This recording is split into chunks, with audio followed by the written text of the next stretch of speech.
This episode is about the deep state and sponsored by Comet Ping Pong in Washington, D.C. Now you can buy the harvested blood of innocent youth to go. A food purchase is required. This is the Liberal Conspiracy.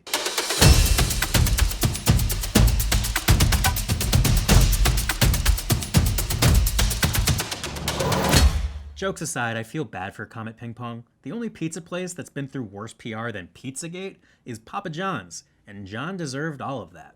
Today's haircut is called the Bam Bam. Moving on. This election is not just about which old white man gets to watch the Golf Channel in the Oval Office. Today, we're touching on a few things that keep me up at night when thinking about the consequences of 4 more years of this particular presidency. Many voters are voting Biden-Harris and RBG. A Supreme Court stacked with 2 to 4 more ultra-conservatives would swing the course of American history for good. And we don't know who's left on their shortlist, but the devil's triangle of boofers this White House tends to squee is not really the best applicants the U.S. can find on swampmonster.com. They have recently announced Senators Tom Cotton and the Zodiac Killer have been added to the list. So, another term means more Supreme Court justices who, when challenged, do this. I will not be intimidated. Sometimes I had too many beers. I still like beer. We mean no ill will. I like beer. You haven't asked for that. I like beer. I don't know if you do. Okay. Do you like beer, Senator? You're asking about, blackout. I don't know. Have you? That's what I want. This unbiased, unemotional judge. Now one of the most powerful people in the country. So more years with this unfit administration means more unfit judges. Not just bad judges, bad people everywhere. How bad? I mean, this guy can get any job he wants in the administration. He delivers relevant experience. Staffing this administration has been challenging. If you retain anything from this chat here, those that currently come in for political appointments are the Murphy's Law of hires, while well-intentioned career civil servants are clinging on for the dear life of this country. And when foreign relations in a region are currently strained, it's helpful to have somebody on the ground that's like a really charming, eloquent cheerleader for Team USA. This State Department, 3.8 years into a 4-year term, still has not appointed an ambassador to many Middle Eastern countries, and small spots like the EU. If you're one of the 30 million unemployed right now, here are some real current ambassadorships available in our government. Cuba, low-known gem called Afghanistan. Syria. Anyone have experience with Ukraine? But they have been on a hiring spree domestically with the most conservative judges across the country. They've already reshaped the federal courts, and compared to our flaccid Congress, are now the most influential policymakers in the nation, deciding voting rights issues, campaign financing, healthcare, religion, the things. The Department of Labor, where I worked, had 17,000 employees, and only 170 or so were presidential appointees. So a massive majority are career civil servants working for you. Whether their boss is Reagan or Obama, they do the job.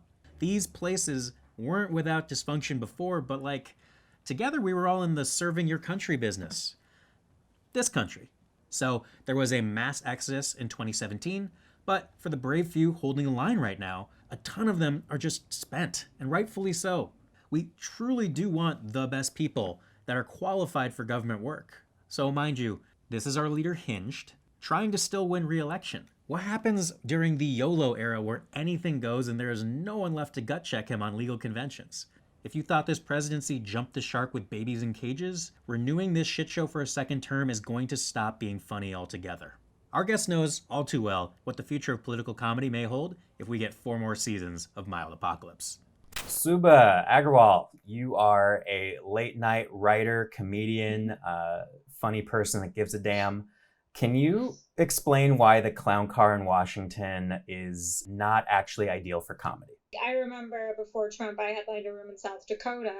Comics were coming up to me and you are the most progressive comic we've had in this area. We're so surprised the audience laughed. And the reason they were able to laugh is because even if they didn't agree with the viewpoint, they were still willing to listen. And the more polarized this country gets, the less people are going to listen. And that's definitely exacerbated by this administration. So I just feel like that is really bad for comedy. People aren't supposed to get their news from you, but what do you think the role of satire is when a trusted journalist is Jon Stewart and real news is fake news? The role of satire has always been, hopefully, to show how ridiculous things are. This is kind of like a new phenomenon where it's Things are so ridiculous right now that one of the most viral forms of satire was literally lip syncing the president.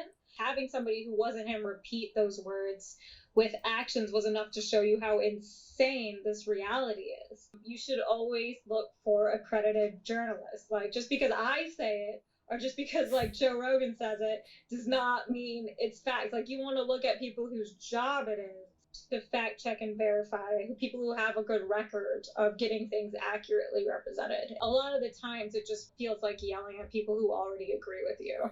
Mm-hmm. Yeah, preaching the converted. This show is not on Crooked Media right now. We'll take it, I think, Fabs, if you're listening. But like, forget about what this election means for humankind. What do you think 4 more years of this president's means for late night?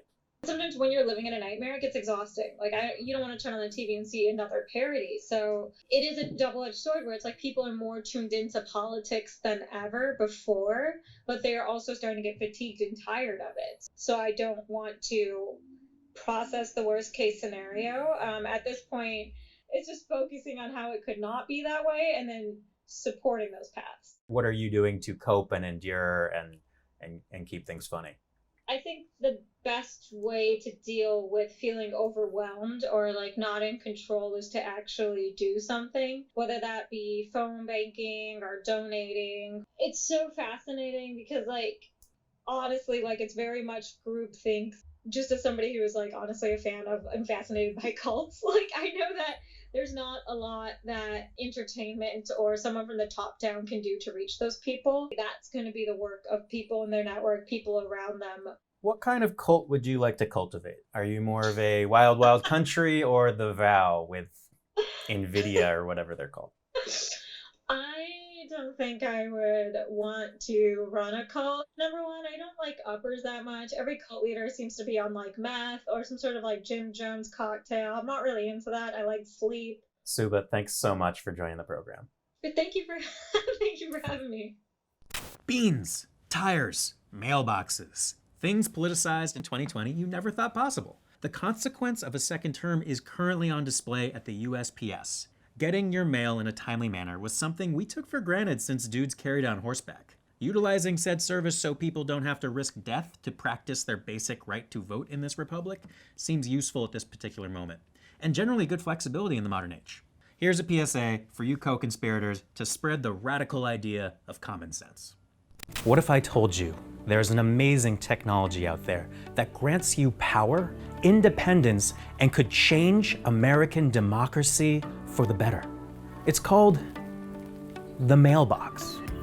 See, we're having a little trouble right now letting America vote because everyone's at home, and most people's polling location is at not home. This is why we suggest disrupting the whole system with an insane common sense idea already used globally and in states like Oregon, Colorado, and Washington called voting from home. It works, it's safe, it's simple, and every American should be able to do it if they want to. You still get that warm, fuzzy feeling after casting your ballot. Just watch how it should work for you. Step 1, fill out a ballot on your own time. Step 2, put it in a mailbox. Great job, model citizen. Our fundamental right to vote in 2020 is too important to get derailed by COVID-19. Our GIs voted in World War II. We were able to vote during the last plague over a century ago. We live in the future. You has unlimited cat videos at your fingertips. We're having to change a lot of traditions right now. Hey, Esteban. Hey, Josh. This voting practice is convenience and safety for you. Just in case the heroes of today have to step up again this fall, let's make sure when we need to vote, we can. Let's mail the votes. Done. Solved the problem. Some of the pathways to seeing the change we want in the world require our institutions to hold. That's the stakes this November. The literal pathways to solving problems in our country may be demolished. So go to this website if you want to simply help people get the ballots they want and postage they need to vote from home. What a wild cabal we've started. Come back next time and we'll talk about China and all my beige brothers that can help decide this election. And like my mom always says, why don't you message me in the comments more often? Thanks for watching The Liberal Conspiracy.